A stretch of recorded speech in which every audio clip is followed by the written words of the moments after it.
Shala. So today we are going to study about geometric representation in atomic structure.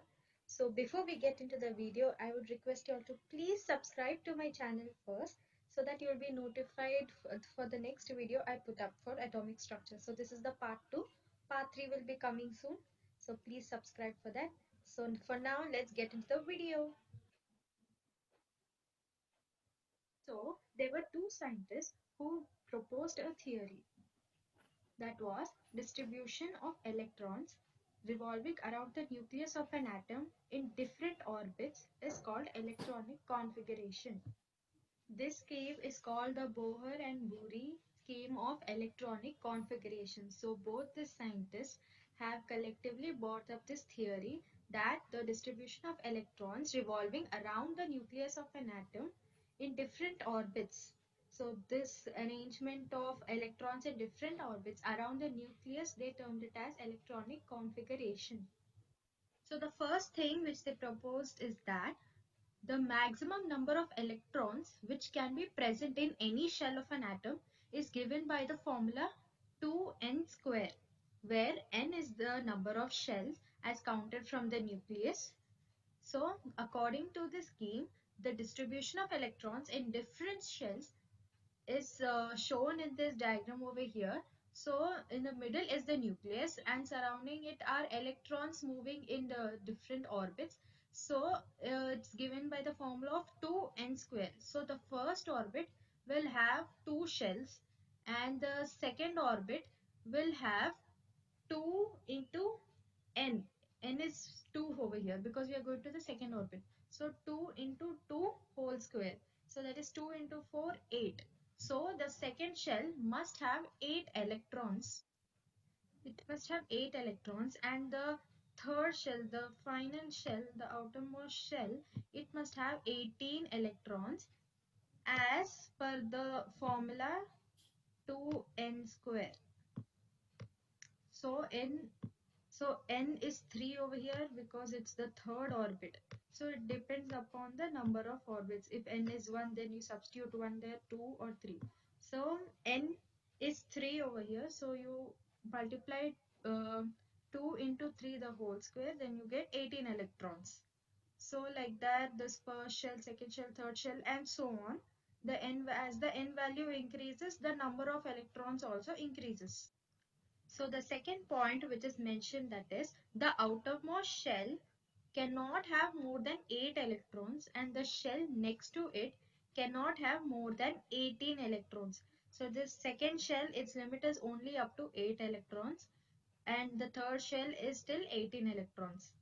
So this is the second point which they mentioned. And the third is that it is not necessary for a given shell to complete itself before another shell starts forming.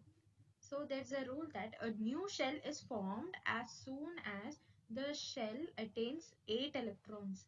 So the first orbit, we know that that is 2 electrons. So that is the limit for the first orbit. But for the second orbit, the limit is 8 electrons. Only when the second orbit is filled with 8 electrons, then only it can go on to the third orbit if there is a necessity.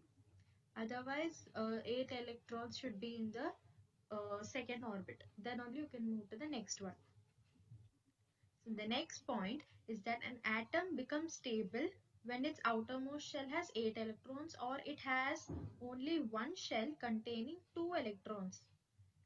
Yes, so they're saying that in the first orbit, if there are 2 electrons in the first orbit or there are 8 electrons in the second orbit, it is said that the atom is stable. So these orbits have named with some alphabets. So that is the first shell is called K, is L, third is M, and the fourth energy level is named as N. So these are famously called as the KLMN shells. So first energy, second energy, third and fourth energy levels. The first energy level has 2 electrons, the second will have 8 electrons, third will have a total of 18 electrons, and the last one will have a total of 32 electrons. So that's the maximum number of electrons an element can have. So the first, so how do we calculate this? We have already seen by 2n square. Okay. Um, so I'll summarize what the Bohr-Bury representation was. First, the first point was the formula that it can be represented by the formula 2n square. So 2 into 1 square is 2 electrons. So that's why the first shell has 2 electrons, and the second shell will have 8 electrons because the shell number is 2. So n is equals to 2. So you substitute that and you get 8 electrons. Similarly, the third shell, so n is 3 and you substitute that, you get 18 electrons. So that is the summarization of the Bohr-Bury's representation of the atom. And it was named by the KLMN shells just for making it understand us easier. So yes, so we'll see the next part of this. So all these 4 points are done, and I would say that these 4 points are very important, and it's important in the exam point of view as well. So I hope you remember all this, and you just go through it once and you just remember it. So this is a very basic thing, so you need to understand this. So now let's go to learn some atomic number and mass number. So now let's see the representation of an element. So first is we need to know what is an atomic number and what is a mass number. So for that, actually I've already taught about this in the previous video. If you want the full introduction of like full detailed understanding of the atomic number and mass number and the introduction of atoms, you can just see the previous video. I'll put the link in the description box. So for now, let us see what is the atomic number and mass number again. So atomic number is the number of protons in the nucleus of an atom. So here is an example of helium atom. So here the atomic number of proton is of the helium element is 2 and the mass number is 4.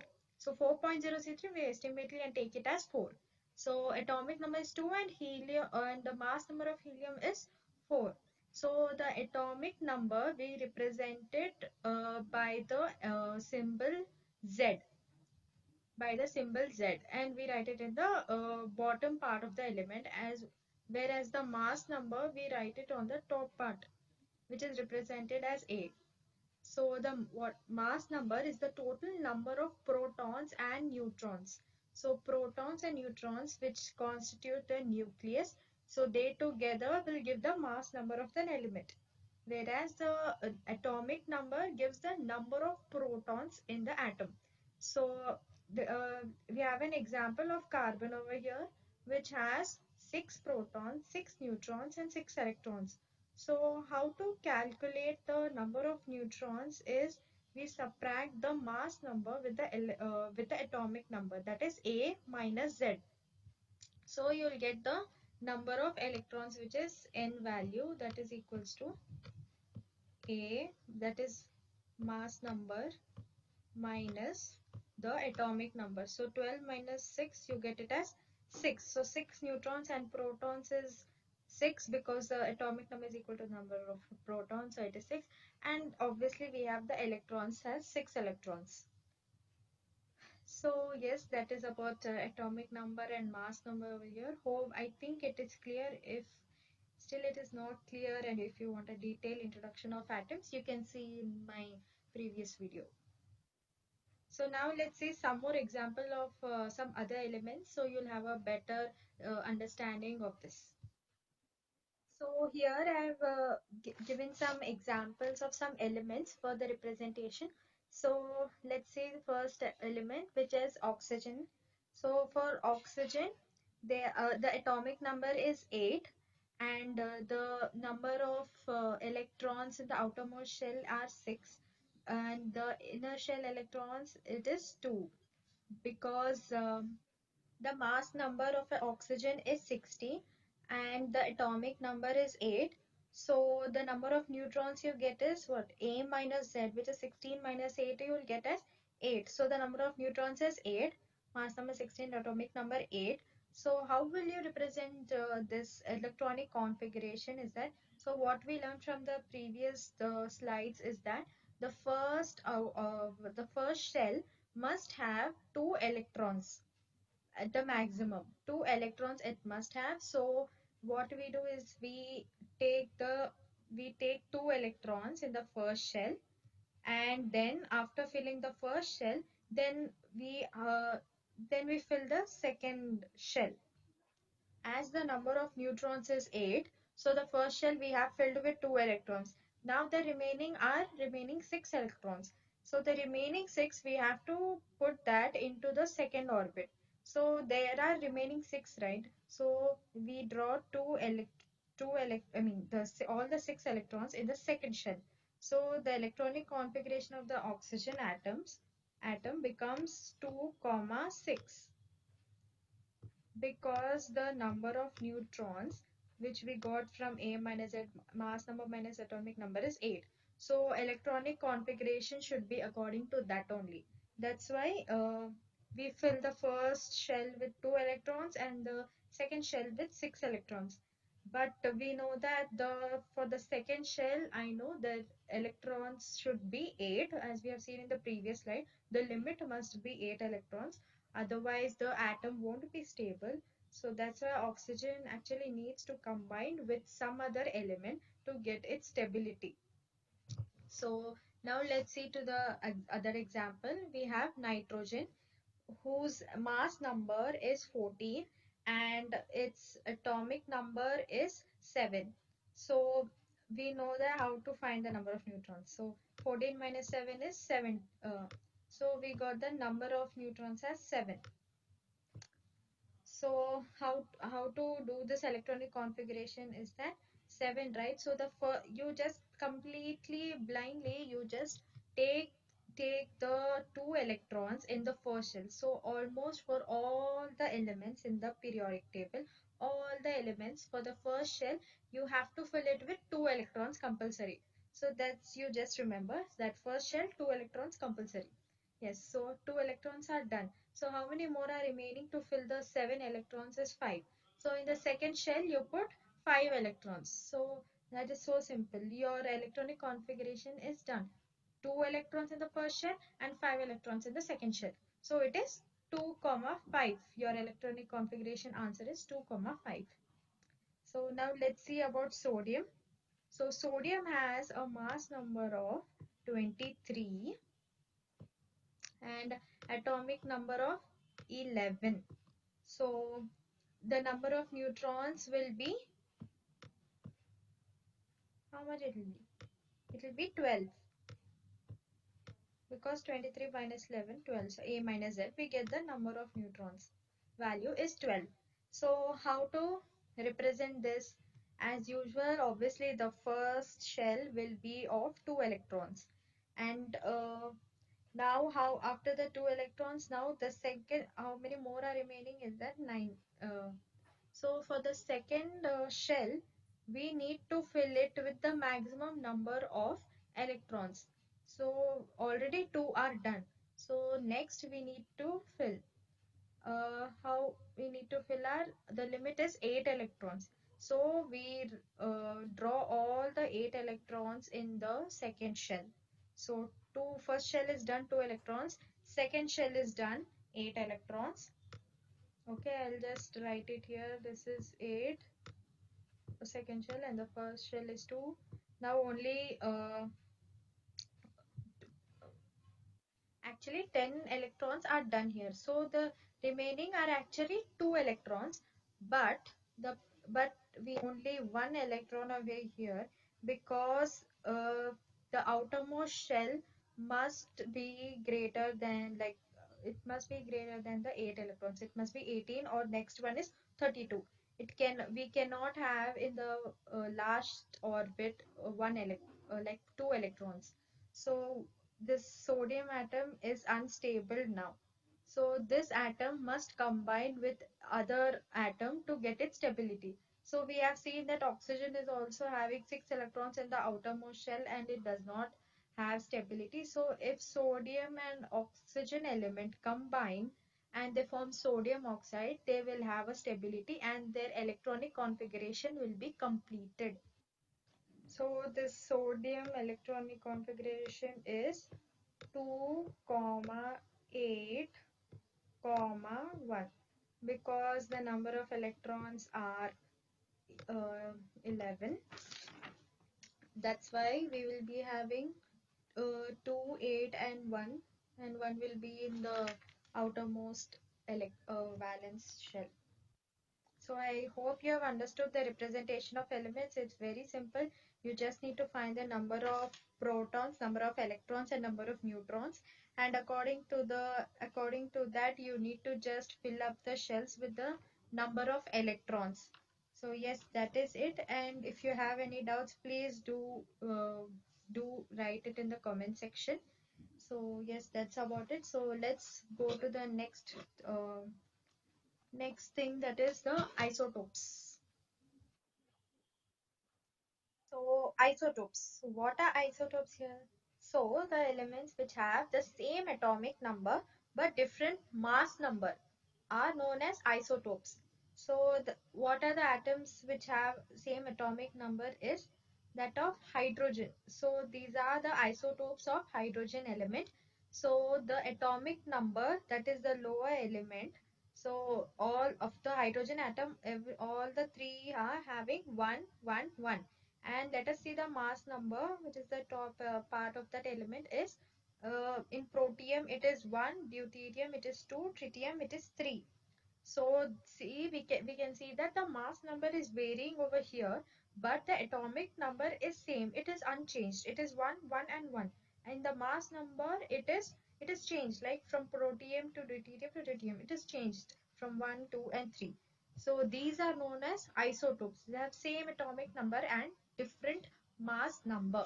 So another example here is of chlorine, which has 35 as the mass number here and 17 as its atomic number.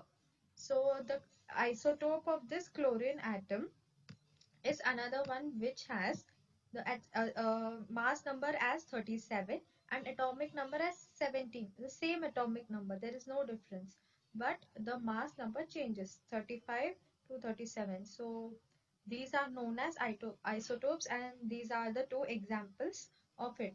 Now let us see the properties of isotopes. So the properties of isotopes. The first one is the atomic number, that is the number of protons in all the isotopes of an element is the same. Thus, they are likely to have same chemical properties. So like in the example we have seen of chlorine or hydrogen, we have seen that the atomic number is same, right? And the 17 and 17 for chlorine. And the mass number differs by 35 and 37. So though they have different mass number, the chemical properties still remain the same. And the second thing is the electronic configuration of all the isotopes of same element is same. Like the electronic configurations we have seen in the examples before, like sodium has different, chlorine has different, nitrogen is different. But for isotopes, for hydrogen isotopes or chlorine isotopes, the electronic configuration for both still remains the same, irrespective of how different their mass number is. So the third point is the physical properties such as mass, density, melting point, boiling point, etc., something like that, of all the isotopes of same element are different.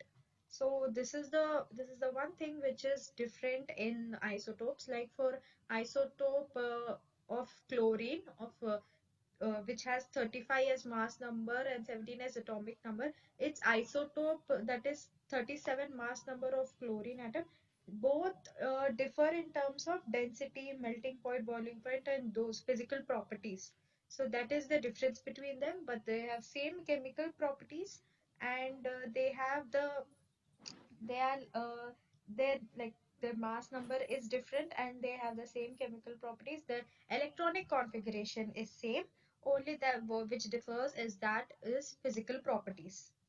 So yes, that is only different about it. So isotopes, and these are the properties of isotopes. So yes, we have done with everything for this lesson. Now let's go and see the summary and let's brush up what we have learned today. So first we have seen the Woodbury representation of atoms, and the formula we learned, that is 2n square, and how the first shell has two electrons, and the outermost shell cannot have more than 8 electrons, and they are called the valence electrons. And so an atom is stable when first shell has 2 electrons and the outermost shell has 8 electrons. Only then the atom is said to be stable. So if it does not have 8 electrons, or it has less than 8 electrons, it goes and combines with another element which has a deficiency, and it forms a new element, and then they will be stable. So the next thing we learned is atomic number is equal to the number of protons and is represented by the alphabet Z. Mass number is equal to the number of protons and neutrons present in the nucleus of atom, and it is represented by alphabet A. So number of neutrons we get is by A minus Z. You need to subtract the mass number with the atomic number, then you get the number of protons. Then we have seen the isotopes. The concept of isotopes is elements which have the same atomic number but different mass number. And then we have seen the examples of isotopes like hydrogen and of chlorine, that they have the same atomic number but different mass number. And then the properties of isotopes, that they have a similar chemical properties but they differ in terms of physical properties like boiling point, density, etc. So yes, this is the summary of what we have learned today. So thank you so much for patiently listening to the video, and I would please request you all to subscribe to the video, so that this is the part 2 of the atomic structure. I'll be coming up with part 3. So for that, please do subscribe and do comment down below if you have any doubts or you want me to do some other chapter. I will be ready to do that. So thank you so much.